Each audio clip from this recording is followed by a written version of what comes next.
What's up, guys? It's Manga Time once again, and I'm here today to bring you the companion video to my review of 548. I know it's going to come out on Friday, but I got the rest of the day off today, so I figured I may as well do it now. Plus, I'm busy on Friday anyway, so it makes more sense to do it now. To be honest, though, there's not a huge amount to say because not a massive amount went on in this chapter. So I'll start the first bit as far as predictions for next week go. Well, actually, talk about the matchups themselves. It looks like it's going to be Omeda versus BE9, which would be very interesting. Because I saw an interesting theory on, fairly sure it was mangafox.com, I can't actually remember. But someone said that Omeda won't try and fight BE9, instead he'll actually try and get his sister to safety. Obviously this is more in keeping with Omeda's style of kind of running away all the time. But at least this time he'd actually be running away with some kind of honour, because he's trying to save, obviously, Moreo. However, I don't want to see him run away. I really want to see him properly stand up to BE9 in front of his sister. That'd be really great, I think. And I fully expect him to lose, but I think this is really Omeda's chance to shine as a character and redeem himself for the crap that he's done, basically, for the rest of the manga. There were hints of his kind of true nature in the battle against Baragon, when he was kind of helping Soifon out, or well, mainly with the battle against Giovega. But yeah, so I do want to see Omeda actually try and do something at least, but I don't think he'll be able to do anything against BE9 whatsoever, who's just far too boss to lose this fight. And I really can't even see BE9 taking a hit. I mean, I know I said that about Basby, and yeah, I was wrong, but BE9, well, I might not even be wrong about Basby yet. Let's just, because he may have activated Blue Vein, as far as we know. I know it looks like the blade's kind of gone through. I'll get to that in a minute. It's Omeda versus BE9 right now. I don't want to see a repeat of the Baragon battle. It's just so painful. Like, if you go and reread the Baragon fight, it's really bad, actually, really bad. And it's such a shame because Baragon was so cool, great design, but completely squandered. I mean, like, the Baragon battle was literally a good 2 chapters of him chasing Omeda. What the hell? Seriously, you have to think what was going through Kubo's head, especially when you look at Bleach now, as opposed to that kind of fight. It's like at least he's improved leaps and bounds. But I don't want to see that. I want to see Omeda Gegetsuburi straight away. Shikai going straight for BE9. Someone actually did say something really interesting on Bleach Asylum. That there's a medieval theme going on here, because obviously you've got like the Vandenrijk kind of European style castle around them. BE9 obviously slightly resembles a knight, and Gegetsuburi is a flail. So that's actually really cool. And then they also said that obviously Soifon's Jakuho Raikoben that was unjustly taken from her is more modern. So that's like a nice clash, because obviously BE9 is not supposed to have it. So yeah, I thought that was a really cool idea. But admittedly, it is Omeda, so the fight probably won't take long. He won't be given too much screen time, I shouldn't think. Although Omeda is given a fair bit compared to some of the lieutenants. But frankly, he will rise in my estimations if he proves to be honourable in this fight, proves not to be a coward, because obviously that's what Kubo was trying to portray at the beginning of the last chapter of 548, with him going, I'm really scared, I'm really scared, I'm really scared, and then as soon as Moreo enters the picture, he's a completely different man. So yeah, that's kind of what Kubo's trying to show, I think, as far as Omeda is concerned. What will happen to Omeda, I don't know. That this is kind of in the predictions for next week now.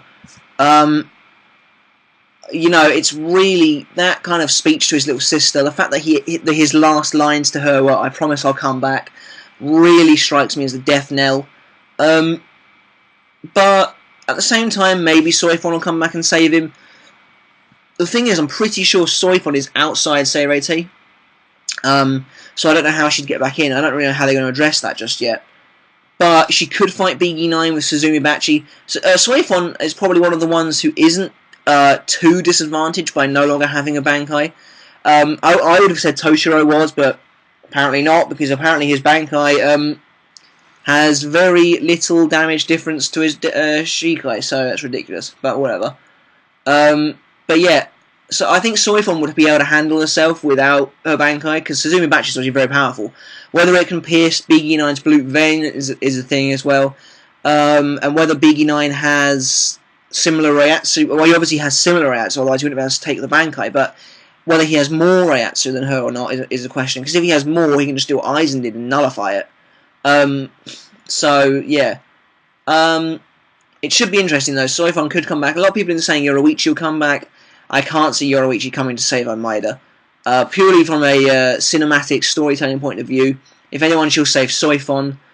If Soifon comes back and goes down against Big E9.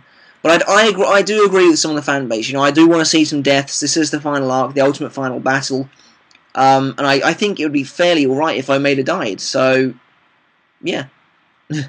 Toshiro Matsumoto versus Basby. As I'm sure you remember from my review, I was not happy with the way this fight played out. However, obviously I don't think Basby's down yet.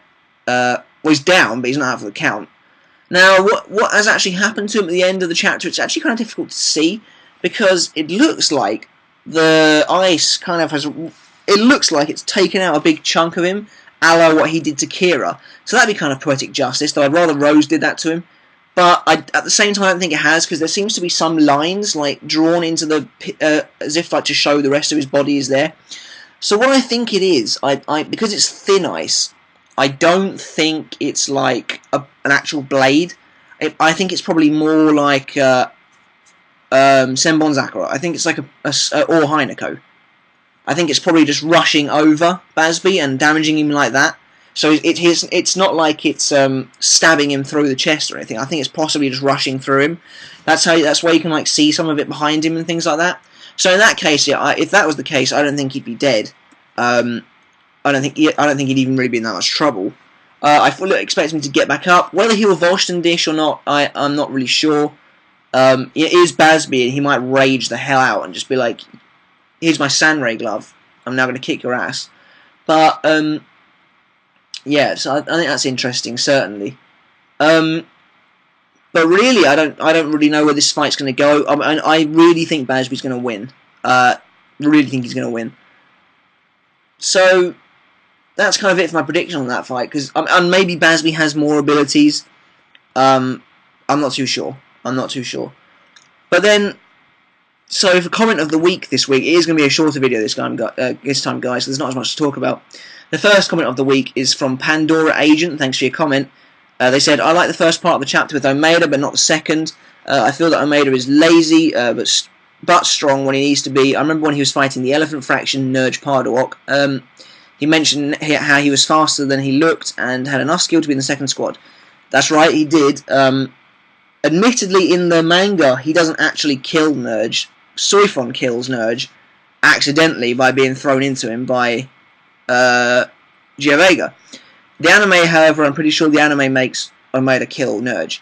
So I think Almeida probably had it in him, purely because of the state he got Nerj in. And I'm pretty sure the only reason Kubo didn't kill Nerj off by having Almeida smash him in the head, purely for comedy reasons. I think otherwise that would have killed him. If it was any other battle, that would have probably finished him off. And the rest of the comment says, now that he must be strong for his sister, I think he will start and end serious. I really hope so. The way he looks at Big E9 when he says, you're the asshole that stole Soifon's Bankai, he looks angry. And frankly, I think he's going to try and uphold his captain's honour. However, and then Pandora Agent continues to say, however, I have a bad feeling that Big E9 will kill his sister first to make that happen. That's an interesting thought, and I'm not sure if it will happen, purely on the basis that Moreo is just a little child. It is only shonen, it's not seinen, and that kind of thing. I don't know, it's possibly a bit dark for Kubo, although the final arc has been getting dark. I think if anything, Almeida will try and prove himself in front of her, but I think he probably will fall. But thanks for your comment, Pandora Agent. And the second comment of the week is from Crippled Camel, nice name. And it says, although it's too soon to say if Almeida lives or dies, he's definitely a good throwaway character. Yeah, he's got like zero fan base. It was cool to see him get serious for a moment, and maybe he might actually be more proficient at Kido than he's led us to believe. Maybe Soifon shows up. Who knows? But this arc needs more deaths on the Shinigami side. I say Almeida is a good start. So thanks for your comment, Crippled Camel. More deaths on the Shinigami side. Now this brings me to an interesting point, and I actually might make a video on this point, so I'm just going to touch on it briefly here. Do you really need good guy deaths? I mean, like, what's the point in having a good guy death if it doesn't mean anything? Obviously, bad guys are going to die. They're evil. It's like just desserts. That's what they get.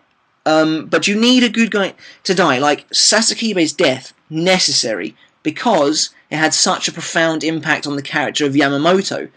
Yamamoto's death, necessary because it has such a profound follow-up. It brought the Royal Guard in. We had a promotion in the Seirei-tation, so he's Captain Commander. Just brought about a lot of change that we have never seen before. Plus, it ended the conflict between Yaharvark and Yama, and opened up just a new can of worms, basically. So, but then you've got like Kira. Was it necessary? Now, I understand the poeticness behind Kira's death. He doesn't think war is beautiful at all. He thinks there's only despair to be found in war. So he gets taken out just like that. No glory, nothing. But I think this is a whole new video, personally. Is death really necessary on the good guy side if it doesn't actually achieve anything towards the plot? You know, because you're supposed to really love these characters for the most part, so why would you want them just to be killed off? So, I don't know if Omeda necessarily needs to die, but at the same time, I think it would bring good development for Soifon. Because Soifon, she pretends to hate Omeda. Pretty sure if he got killed in front of her, though, she would not be happy about it. And that would be new development for her character. So, yeah, I think that could happen. And I'd love to see Omeda get serious, like you said. And maybe he's better at Kido. Again, I think a lot of the time Omeda is downplayed for comedy purposes. Like when he tried to use Bakudo 21 Sekienton against Baragon. Downplayed. Of course, he could be rubbish at Kido. He could just be rubbish at Kido. But as a Pandora agent said, his skills as a lieutenant have been displayed in his battle against Nerge. So yeah. And I'm going to leave you guys with something else I'm going to bring into the series called Question of the Week. I'm just going to drop you guys a question relating to the chapter, and just leave a comment below. It'd be great to see what you think. And it'd be good because I might pick out an answer for that for the next comment of the week. So yeah. So my question of the week this time is a pretty simple one, really. And that is, who is going to win between Toshiro and Bazz-B?